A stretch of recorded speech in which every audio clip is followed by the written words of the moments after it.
าชมบรรยากาศตลาดวัวแยกกันช่างนะครับโฆษณาเพิ่นเนี่ยพอมาทุกอาทิตย์นะครับนะวันศุกร์เหนียวเข่าได้เลยพี่น้องนะครับแต่เช้าเลยก็ได้นะครับนะวันศุกร์แต่เช้าเลยนะครับมีคน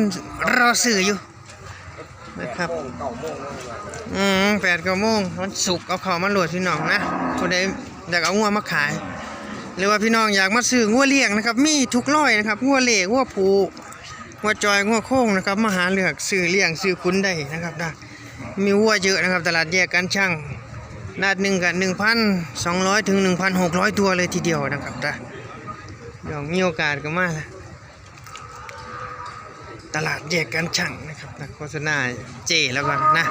ส่วนวันเสาร์นี่ก็ซื้อขายกันแต่เช้ามืดเลยพี่น้องนะครับนะจนหอด4-5 โมงเช้าเที่ยงพุ่นล่ะนะครับว่าหอดเที่ยงพี่น้อง4 โมงก็สิเริ่มถอยเริ่มไหว้แล้วนะครับนะมาวันศุกร์จะดีนะครับนะศุกร์นะครับมาชมเนี่ยตัวนี้ครับผมให้เบิ่งราคากันเลยตัวซ้ายมือ150ตัวขวามือนี่สูง145คู่นี้ขาย 61,000 บาทนะครับเนี่ยเบิ่งเนื้อหนังให้โอ้งัวสิลงเลยพี่น้องงัวสิลงแล้ว150บ่ฮอดดีประมาณ174-748ก็ตีตัวละ 30,000ได้พี่น้องนะ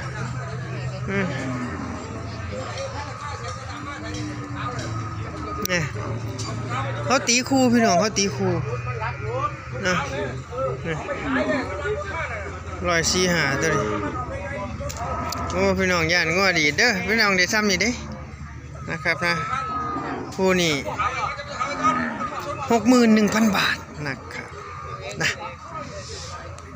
นี่ที่เด็ดเขาให้5,800ไม่แข็งนี่งัวผูพี่น้อง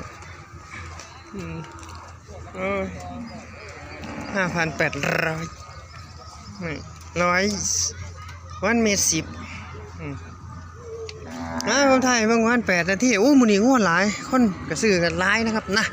มีราคาทุกตัวแหละบัวนะครับนะอยู่ที่ว่าสิซื้อขายกันบ่นะครับนะถ้าแม่นเฮาได้มาแข็งจังซี่ครับเพิ่นก็บ่ขายนะครับนะอันใดมาบ่แข็งมันได้เพิ่นก็ขายนะครับเพราะว่าวัวมีราคาทุกตัวเบิ่งมื้อนี้งัวโค้งๆ 14,500 นี่ขายดีกว่างัวอ้วนนะครับนะงัวโค้งๆ 14,500โอ้นายห้อยให้ 17,000 นะครับนี่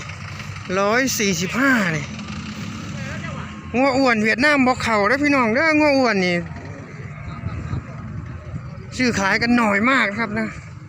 น้อยแห้งงัวอ้วนนี่เวียดนามบ่เข้าบ่คึกคักมีการซื้อขายกันแต่งัวผูกันนั่นนะงัวอ้วนนี่บ่มีนะครับพี่น้องเอางัวเข้ามาหลังจากนี้ไปอีก2 อาทิตย์ 3 อาทิตย์นี่นะครับนะให้เน้นงัวผูนะครับนะงัวอ้วนเอาไว้ก่อนพี่น้องนี่งัวผูอย่างเดียวนะครับนะที่มีการซื้อขายตัวนี้เพิ่นยังให้17นี่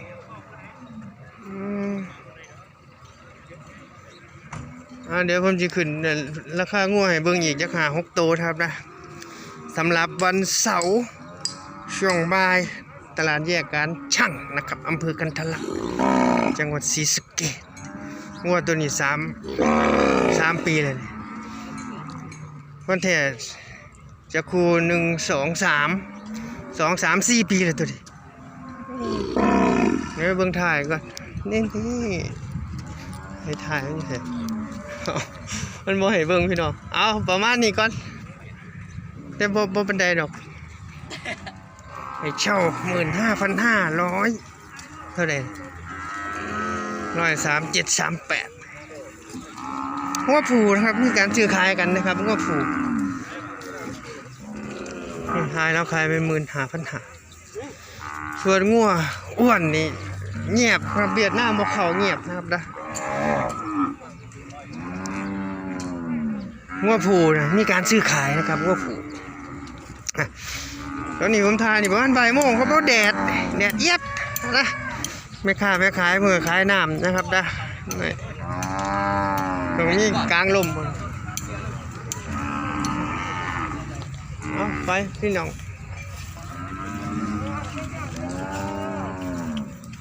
นี่ท่านว่างัวผัวได้ซื้อขายงัวอ้วนกันนี่160นะครับนี่อ้วนใหญ่อ่างเดี๋ยวใส่เบิ่งถ่ายมันเดี๋ยวเบิ่งถ่ายกัน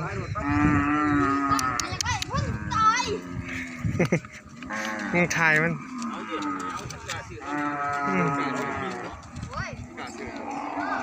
อ้วนใหญ่ทุนมันผมหูเลยพี่น้องทุนมันงัวอ้ายนะครับเบิ่งเพิ่นสิซื้อขายกันเท่าไหร่ขึ้นมาอยู่53แล้ว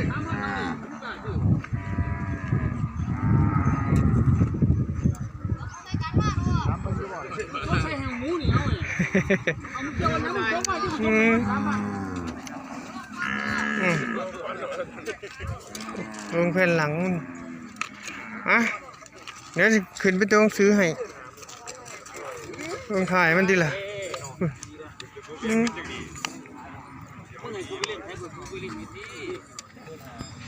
แม่มันเท่าไหร่125ประมาณนั้นล่ะที่บอกว่าลายบ่ได้แต่มันรับเมนูเลยว่าต้องวัดลูกตัวหนึ่ง2ตัวแล้วข่อยลูกแรกครับลูกผู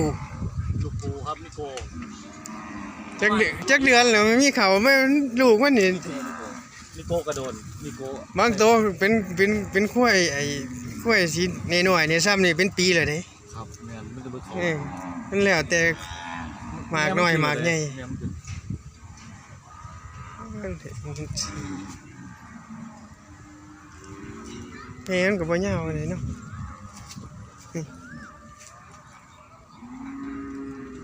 มันเป็นแม่ลูกไอ้ลูกไม้มันก็บ่ทันอ่างมาได้ถ้าอีกลูกนึงก็สิอ่างกว่านี้เล่ได้2สูงเท่าไหร่นี่135อุ้ยเดี๋ยวเบิ่งเนื้อก่อน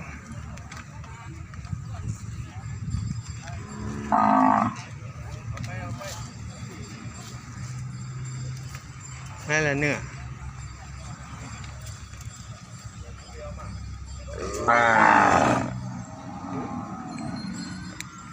2